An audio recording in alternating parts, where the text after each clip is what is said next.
Now, another informative video from the NASA archives. Mission support engineers working with Houston Flight Control began the fight to contain workshop temperatures. They nosed the docking module up toward the sun, easing the blistering workshop into shadows. This held for one orbit. The sharp climb in temperatures was reversed, but the power from the telescope mount solar array to the batteries was cut off when it no longer faced the sun. Controllers angled the spacecraft back down 45 degrees for one orbit. The telescope mount solar array still would not supply power. The controllers maneuvered Skylab back to its normal flight angle. The solar array came to life, but temperatures again rose toward the safety limits for film and food. Personnel staffed support centers full around the clock, tending Skylab's troubled equipment, calculating maneuvers for rolling and jockeying it about. A quarter-degree drop in temperatures brought cheers. A quarter-degree rise brought dismay. Lightning disrupted power to Marshall's computers. The computation load was shunted to outside facilities for several hours.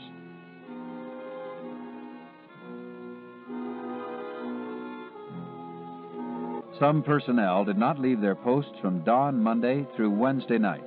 Meals were slim, hours were long, and humors were short.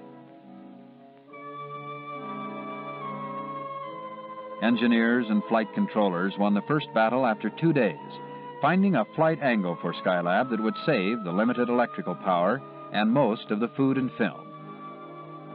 Earlier maneuvers had taken the workshop interior temperatures down to the range of 110 to 120 degrees. At the new flight angle, they were rising barely 1 or 2 degrees a day. Only occasional rolling of the spacecraft was necessary from time to time to warm Skylab's shaded side. 2 major problems remained, but hopes rose sharply for the personnel participating in the repair effort. Among them were Marshall Skylab Program Manager Leland Ballou and James Kingsbury, who was heading up the Marshall troubleshooting teams. The problem encountered in Skylab 1, the loss of the micrometeoroid shield that gave us some very major systems temperature problems, had to be addressed in a very specific, different manner than the normal operation of a program. The center established a team headed by Jim Kingsbury that hit the problem head-on, direct, using members out of all of the industry, out of the other centers, that came up with changes that were flown up on Skylab 2 that, when affected, did solve our immediate thermal problem, as well as to get us into a situation where we did conduct a nominal Skylab 2 mission. The first order of business was to provide some type of shield that could keep the sun off the hot side of the workshop here. There were several concepts being reviewed, many by both industry and government. We selected early in the game 3 or 4 and put primary emphasis on at least 2 of those, one of which was in an operation which could be done from within the spacecraft by extending a large umbrella out and unfolding it through a scientific airlock. That was pursued by JSC at Houston.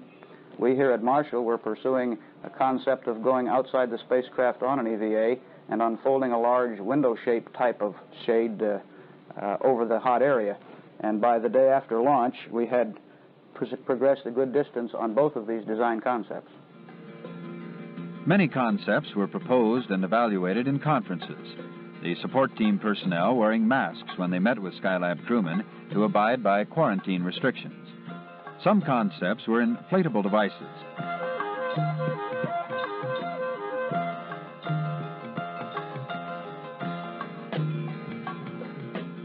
Others were sails or shades. One of them, a shade that could be deployed by an astronaut while standing in the command module alongside the Skylab. Various methods for deploying the shades were explored.